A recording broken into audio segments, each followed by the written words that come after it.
It's January 1st, 1990, the very first morning of a brand new decade. Now you wake up and the world looks exactly the same as it did yesterday. You got the same house, the same neighborhood, same everything.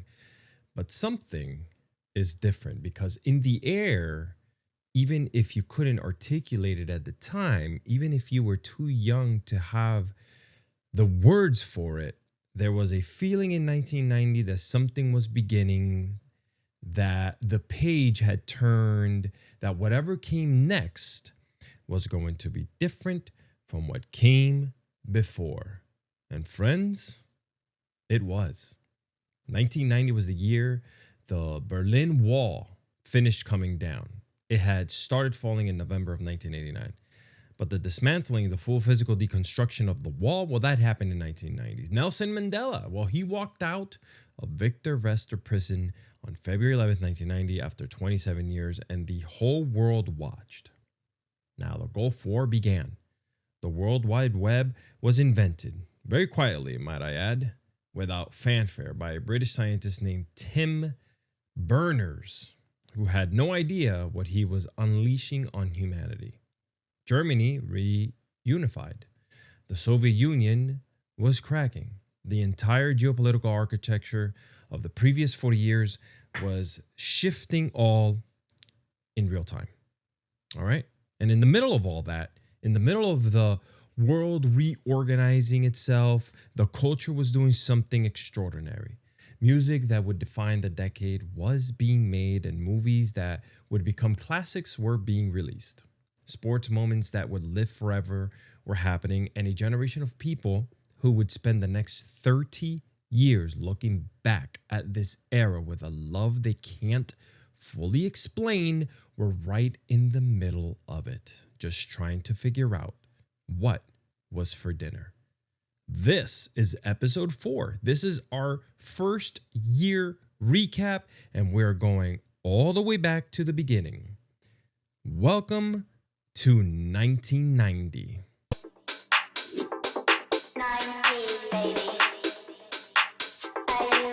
Now, what is up, everybody? Welcome back to In Case I Missed It, 90s edition. I am your host, Alex, and we have made it to episode 4. And, well, episode 4 is special because this is our first year recap episode. Little quick housekeeping before we get into it. Last week, we spent 90 minutes on everything that had to do with video games. 90 minutes or so, maybe less. We spoke about the nostalgia, the feeling, the video games, the era, the different characters in video games, how it changed and pretty much united all of us in a sense of, you were in the same place, in the same living room, same bedroom as someone else, completely separate of what's happening today. That's all of last week. Last week was all about the beginnings of what, maybe later on we could have a second episode and dive deeper, but, from Dreamcast to Sega Saturn to Super Nintendo, Genesis, PlayStation, we covered it right here. And I had some great feedback. So shout out to you guys who hit me up on the DMs that were nice enough to share some special moments of you and gaming and how you grew up and what you hated about gaming and those damn batteries in VMU units. Thank you guys. I really appreciate that. It was great. So without further ado, let's get right into it. Before we get into the culture, I want to give you the world that it was, for those of you who are listening for the first time or anyone who was not born in the 90s, because context matters. Because the music and the movies and the sports just didn't happen in a vacuum. They happened inside specific historical moment, and understanding that moment makes everything else richer, right? 1990 was in many ways the end of one world and basically the beginning of another. The Cold War, the defining geopolitical conflict of the previous 4 decades, the ideological battle between the United States and the Soviet Union that had shaped everything from foreign policies to nuclear anxiety to the space race. Everything was ending. Not with a bang, but with a series of almost unbelievable moments of human courage and historical inevitability, right? The Berlin Wall had started coming down in November in 1989, but 1990 was when Germany actually reunified. October 3rd, 1990, when the East and West Germany kind of became one country again for the first time since 1945. People who had been separated from family members for decades were suddenly and possibly together again. That is not a small thing. That is one of the most significant political events of the 20th century, and it happened at the very start of our dear decade, 1990.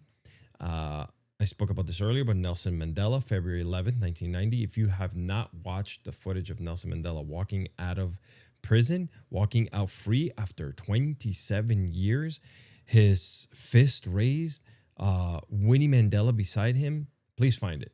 Watch it, because it's one of those moments in human history where you can feel the weight of what's happening, even through a screen, even this many decades later. Mandela had been in prison since 1964. An entire generation had grown up in a world where Nelson Mandela was in prison. And then on a Tuesday afternoon in February, he walked out. And everything that followed, the end of everything, the first free elections of South Africa, Mandela becoming president, all of it started with that walk in 1990. A lot of things, when you say history repeats itself, well, the Gulf War began in August of 1990 when Iraq, under Saddam Hussein, invaded Kuwait. The United States and a coalition of nations responded, and what followed, Desert Shield first and Desert Storm in early 1991, was the first major military conflict of the post-Cold War era. It was also the first war that many Americans watched on live television in real time on CNN, which had launched in 1980 and was now, for the first time, providing around-the-clock coverage of an active conflict. The Gulf War changed how America understood war and how media covered it. Both of those changes have lasted till today. It's still going on. And quietly, so quietly that almost nobody noticed at the time, a British scientist named Tim Berners published a proposal in 1990 for something he called the World Wide Web, a system for sharing information across computers using something called hyperlinks.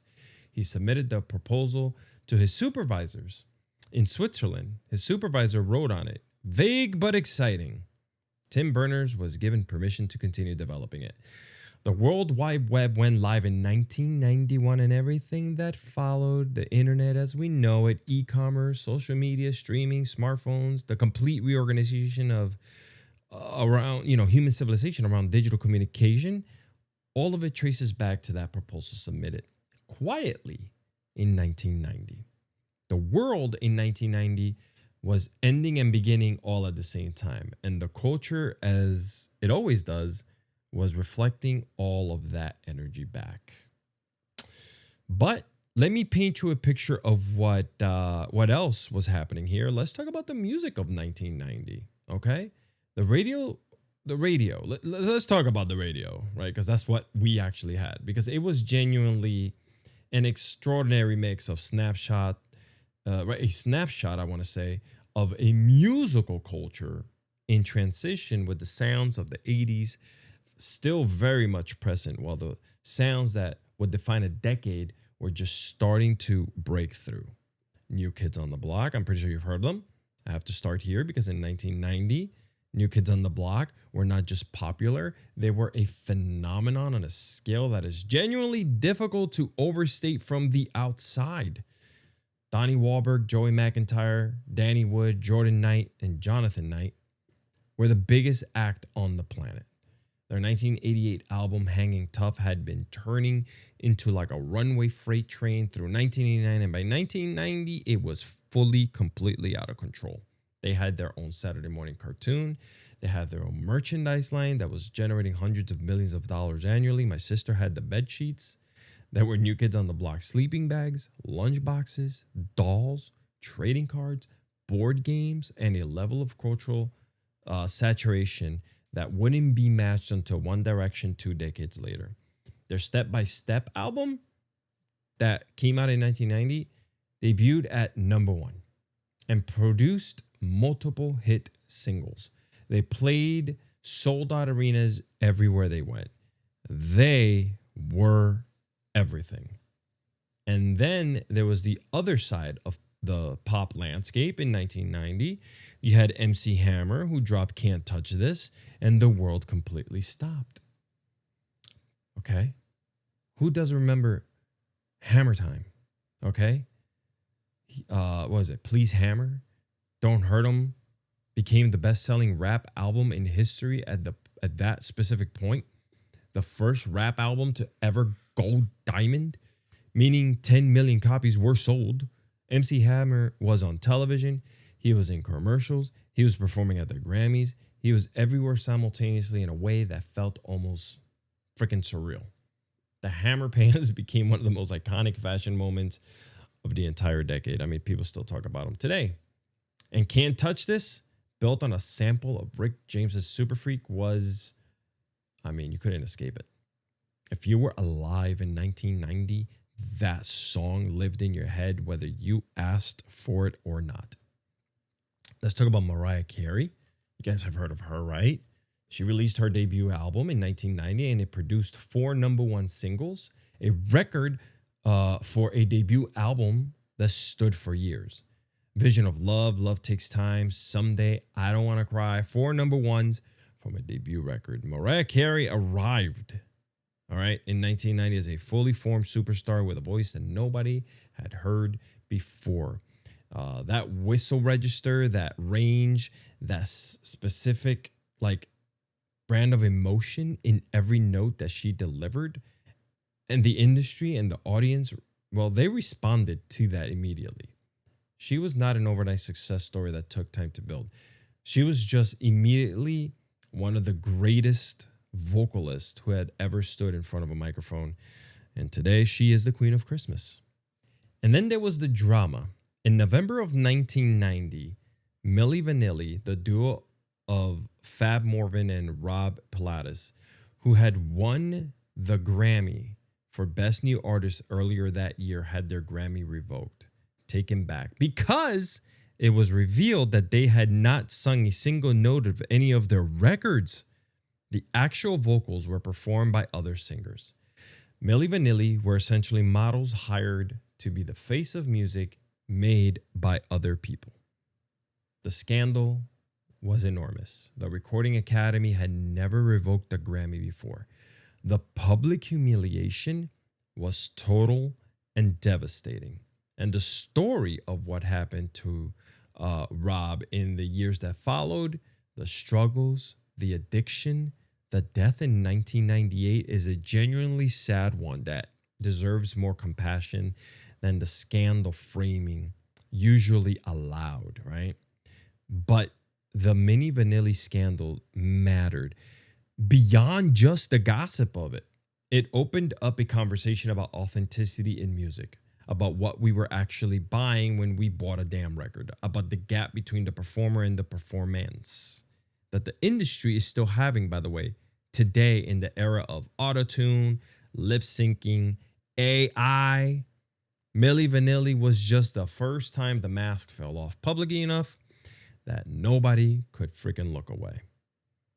Hip-hop. Hip-hop in 1990 was also making moves that would set the stage for everything that followed. Public Enemy's Fear of a Black Planet, Ice Cube's America's Most Wanted, his solo album after leaving NWA, produced by The Bomb Squad, one of the most politically charged rap records ever made, still holds up today. Let's talk about A Tribe Called Quest's People, Instinctive Travels, and the Paths of Rhythm. God. LL Cool J's Mama Said Knock You Out. The Native Tongues movement, the Los Angeles rap scene, the New York rap scene. Hip-hop in 1990 was not yet the dominant commercial force it would become later on in the mid-90s, but it was artistically amazing, diverse, experimental, political, funny, heartbroken, and furious. So many words that you can put together over hip-hop in the mid-90s. It was a scene.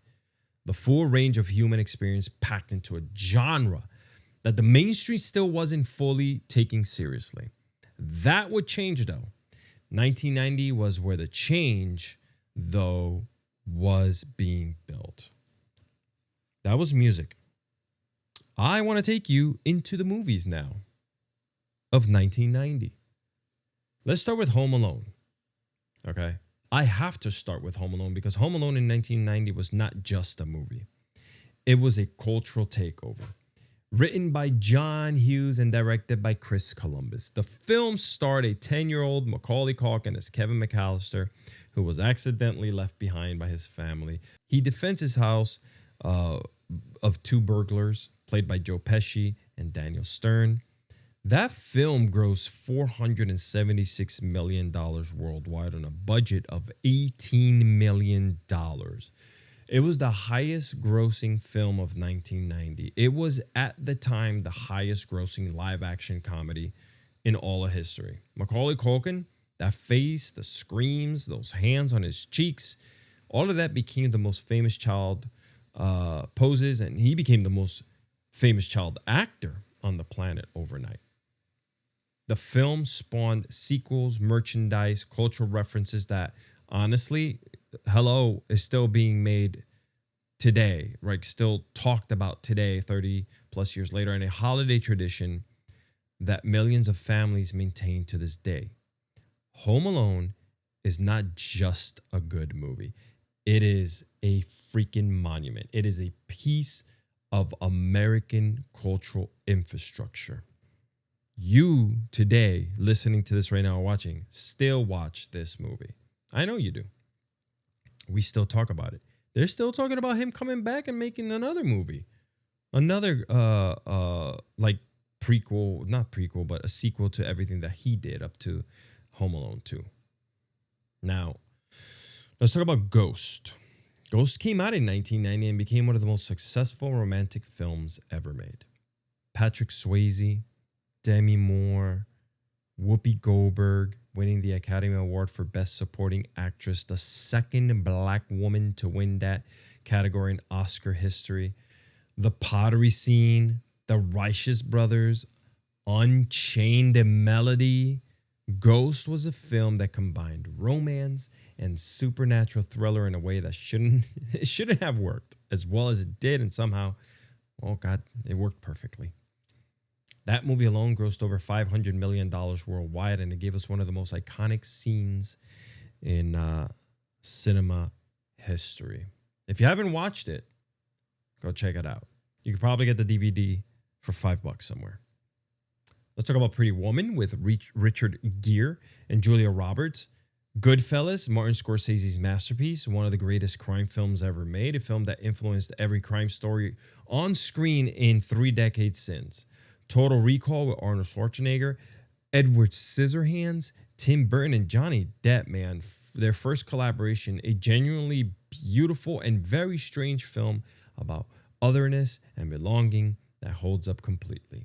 The Hunt for Red October, Dances with Wolves, which won the Academy Award for Best Picture and Best Director for Kevin Costner. 1990 was not a quiet year for cinema. It wasn't. Here we go, baby. The Teenage Mutant Ninja Turtles, the first live-action Teenage Mutant Ninja Turtle movie, which came out in March of 1990, was a phenomenon for anyone under the age of 15, and maybe some older folks. Leonardo, Donatello, Michelangelo, and Raphael brought to life by Jim Henson's Creature Shop puppetry, fighting the Shredder, eating pizza, saying cowabunga. It was everything, no lie, that a kid in 1990 needed from a freaking movie.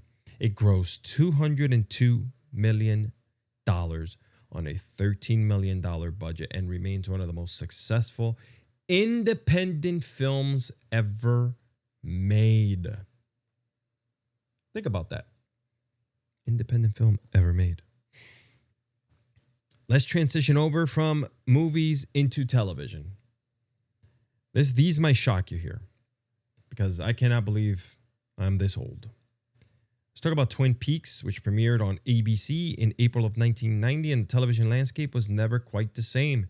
It was created by David Lynch and Mark Frost. Twin Peaks was unlike anything that had been on a network television before, man. It was a murder mystery set in a small Pacific Northwest logging town.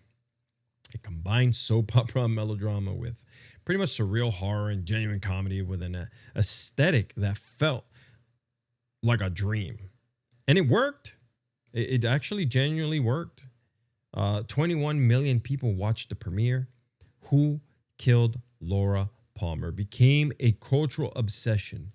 Twin Peaks proved that television could be art, genuinely weird, genuinely challenging, surprising art, and every prestige TV drama that followed it owes Twin Peaks a debt. Let's talk about The Fresh Prince of Bel-Air, which premiered on the NBC on September 10th, 1990. Will Smith, James Avery as Uncle Phil, Alfonso Ribeiro as Carlton, Janet Hubert as the original Aunt Viv. Okay, the theme song that pretty much every person of a certain age can recite word for word from memory today. The show started as a relatively straightforward, sitcom, and over 6 seasons, well, it became something much richer. A show about class, about identity, about what it meant to be black in America in different social contexts. But in 1990, episode 1, it was just a 20-year-old rapper from Philadelphia with an undeniable charisma making his acting debut and instantly convincing everyone in the room that he belonged there.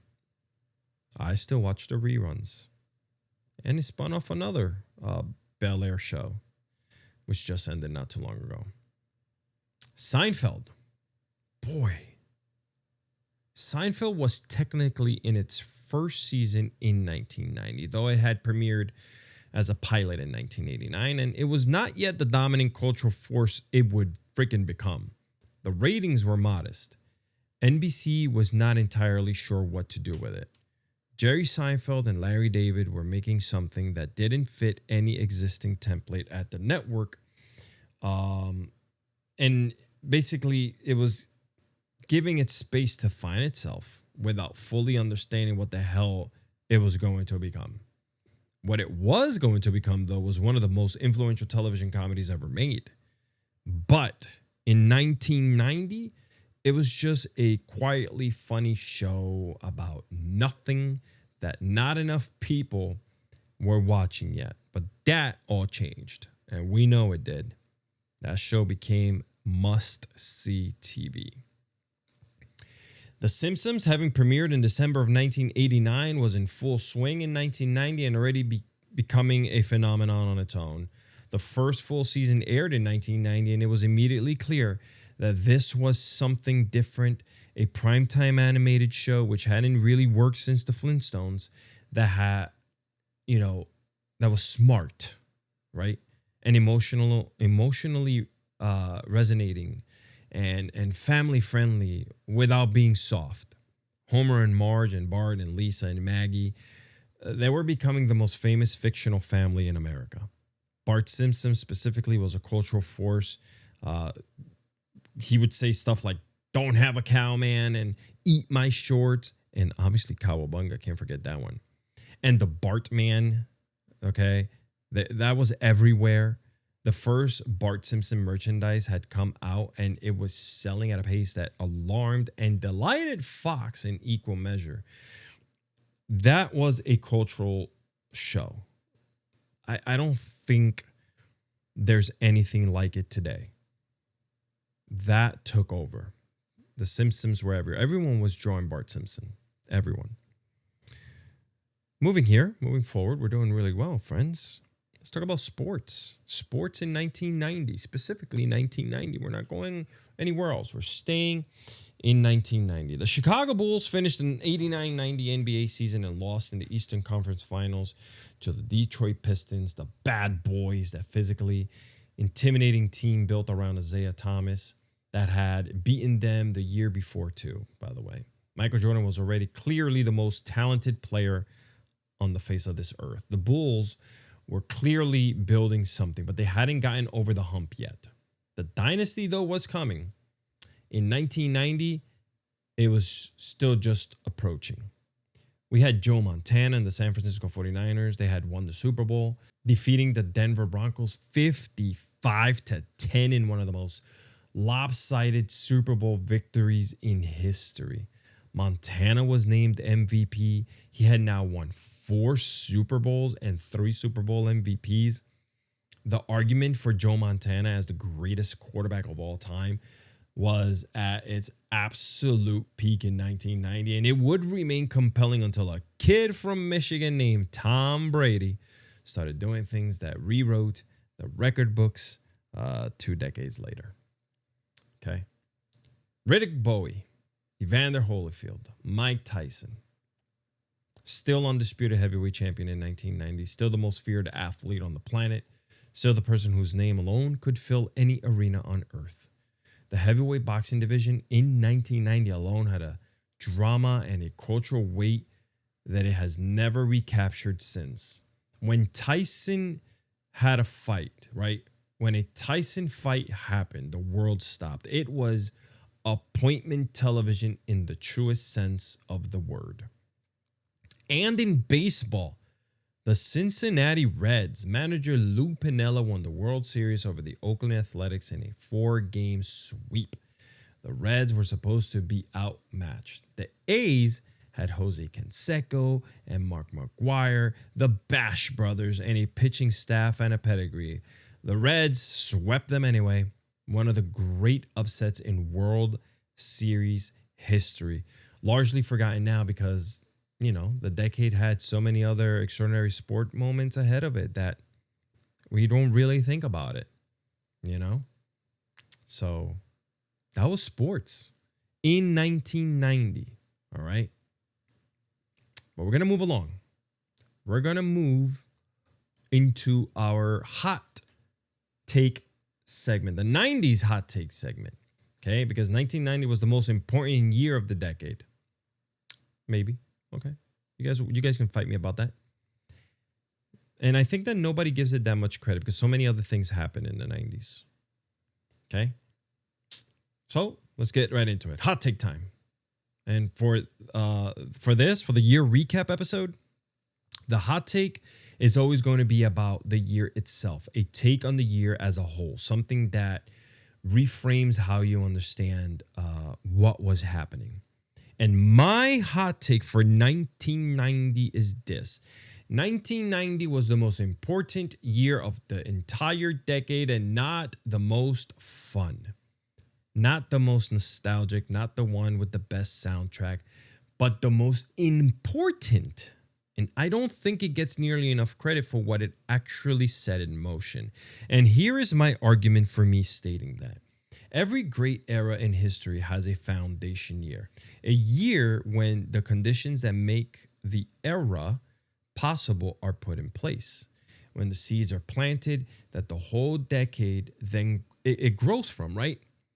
For the 1990s, that year was 1990. And when you look at what happened in 1990, not just the pop culture, but all of it, the world events and the technology and the music and the political shifts, you start to see that almost everything that identified the decade was either beginning or being set up in that first year. For instance, we had the end of the Cold War, which happened across 1989 and 1990. It changed the psychological and economic context of the entire decade. The 90s economic boom, the prosperity, the relative optimism of much of the decade that was possible because the existential nuclear anxiety of the Cold War era was lifting. America in the 90s felt for much of the decade like a country that was winning. That feeling was shaped the culture enormously, shaped optimism in the music and the movies and the general mood. It all started in 1990. The World Wide Web being proposed in 1990. You want to understand why the 90s were such an extraordinary cultural moment?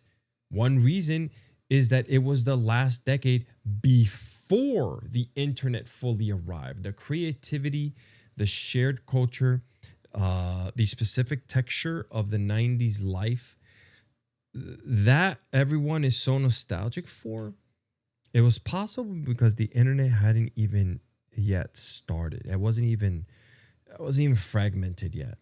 The proposal that eventually became the internet was made in 1990.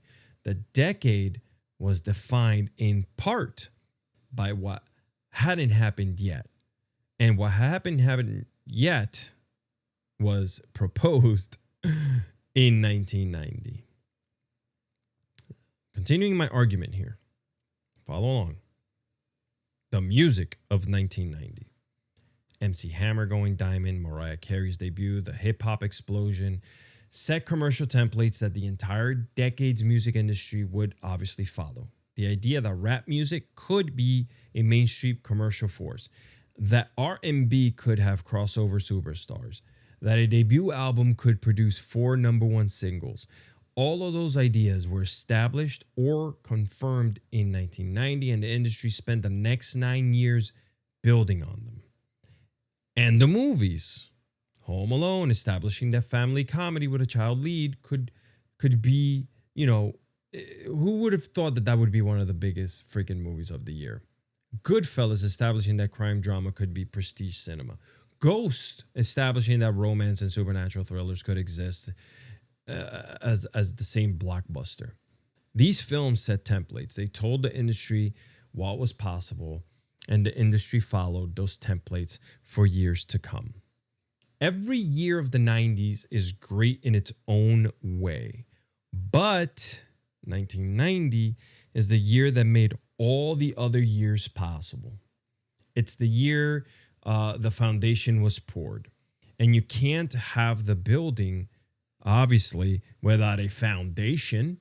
And 1990 deserves its flowers. Right now, today, from all of us. Now, let's move over to our versus segment. Okay?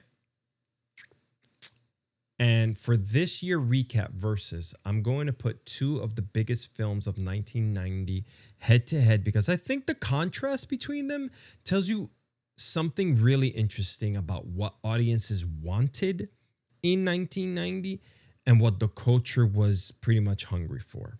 So we're going to put Home Alone versus Ghost. 2 enormous hits, 2 completely different movies, right? 2 completely different emotional registers, but both of them among the most successful films of the year. And the fact that both of them succeeded simultaneously with the same audience says something real about the year 1990. We're going to start with Home Alone. Home Alone is pure joy. It is one of the most efficiently constructed comedies in Hollywood history. Every setup paid off. Every character beats landed. The physical comedy is timed to perfection, and Macaulay Culkin is a genuinely extraordinary child performer who makes you believe every single moment.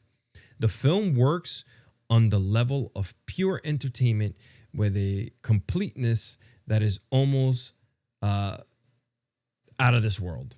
There is not a wasted scene there. There is not a moment that doesn't deserve or doesn't serve the story. John Hughes, who wrote it, and Chris Columbus, who directed it, made something that looked easy and is extraordinarily, difficult.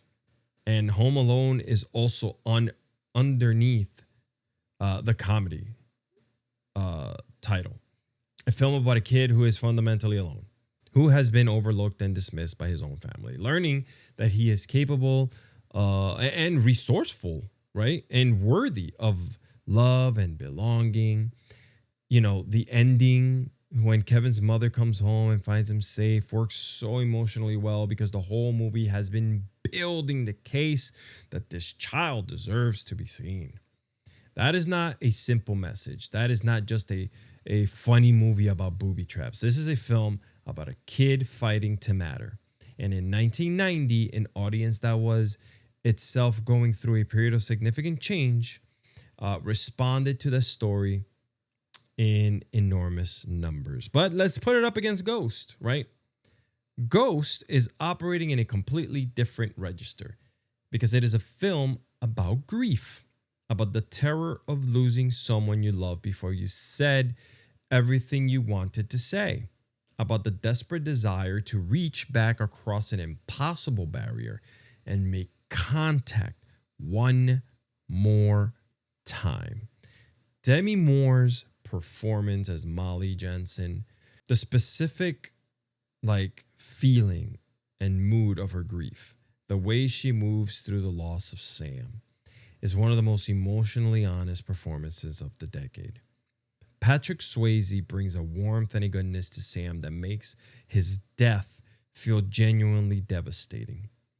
And Whoopi Goldberg as the reluctant psychic, she provided the comedy that the film needed to be bearable. Because without her, I think the grief would be a little bit overwhelming.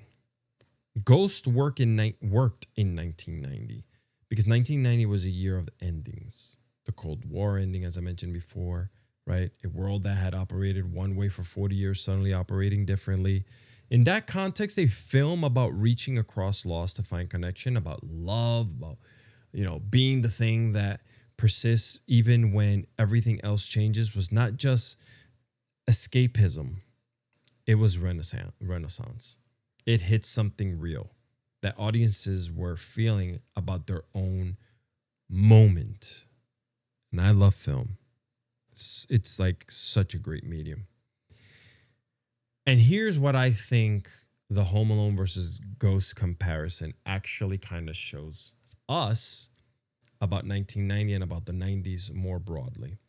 You see, the decade was capable of holding both at the same time: pure joy on one side and genuine grief on the other. Laughter and heartbreak.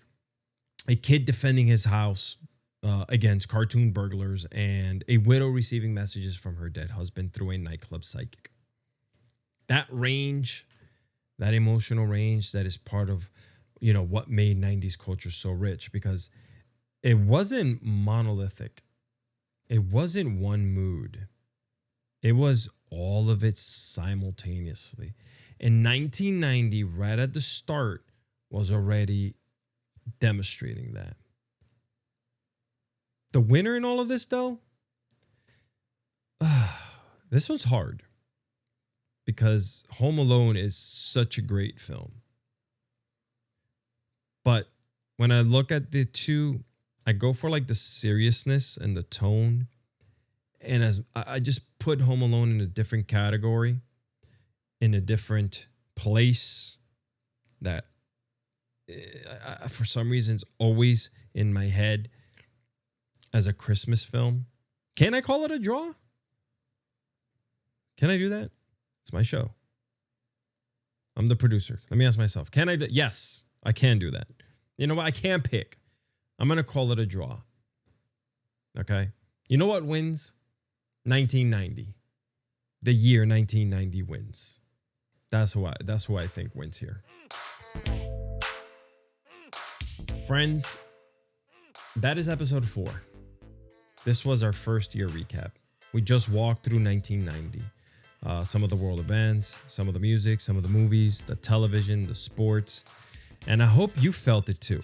I hope at some point in this episode something clicked, and for just a second you were back there, back in that specific year, because that's what these recaps are supposed to do.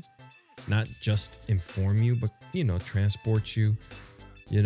What were you doing in 1990? What grade were you in? There's so much there. So much there. And 1990 for me was a very pivotal year, because it was the year that I came here to the United States from Puerto Rico, and I started living my life here. And I started second grade in New Jersey, and it was the first time I've experienced extreme cold and snow, and it was different. I got here to the United States in October of 1989, and I didn't really start living until, right after that, right in 1990. So the start of the decade was also the start of something new for me, because up until then, from when I was born in 1982, I had lived in Puerto Rico. It's crazy to think that far back. And I've done a lot since then. I've served my country, and very proud of that. This place has given me a lot. Puerto Rico also gave me my roots and who I am. So I will never turn my back en la Isla del Encanto. So that will be that. Getting a little emotional there. We're going to do this 9 more times, friends, over the course of the season. 1991 through 1999. 1 year at a time. Every 4th episode. And each one is going to get richer as the decade builds because the years, well, they get more loaded. The culture gets way more defined. And by the time we get to 1999, at the end of the decade, I think we're going to have built something that feels like a complete portrait of an era. I'm really proud of what we're building here. And I'm grateful for everyone listening or watching who's building it with me. Before I go, a quick reminder, if you haven't left a 5-star review on Apple Podcasts, that is still the single most important thing you can do for this show right now. We're 4 episodes in. Those reviews matter enormously for how the platform surfaces to new listeners. If you've been meaning to do it and haven't yet, right now, right after this episode ends, go do it, or while you're listening to it. I will personally appreciate it more than you know, all right, and more than I can express here. What a great episode! What a great way to start talking about the beginning of it all. Hey, and next week is going to be something different from anything we've done so far in the last couple of episodes, because next week we're not talking about a specific show or a specific album or a specific moment in history. Next week, we're talking about a feeling, specifically the feeling of being a kid in the 90s when that final school bell rang in June and the whole summer opened up in front of you like the longest, warmest, most golden stretch of time you ever had been handed.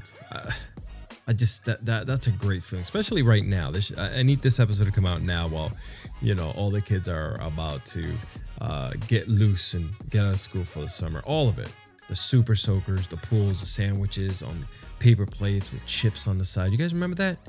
After 3 hours in the pool, that somehow that sandwich and chips tasted better than anything in the world that you have ever eaten in your entire life. The ice cream truck music getting louder from 2 blocks away while you sprinted to go find enough change to get yourself some ice cream. The cookouts with your family. If you live somewhere where you can see fireflies. I grew up in the city, so it was a little bit different. The street lights, right? The street light rule that gave us the entire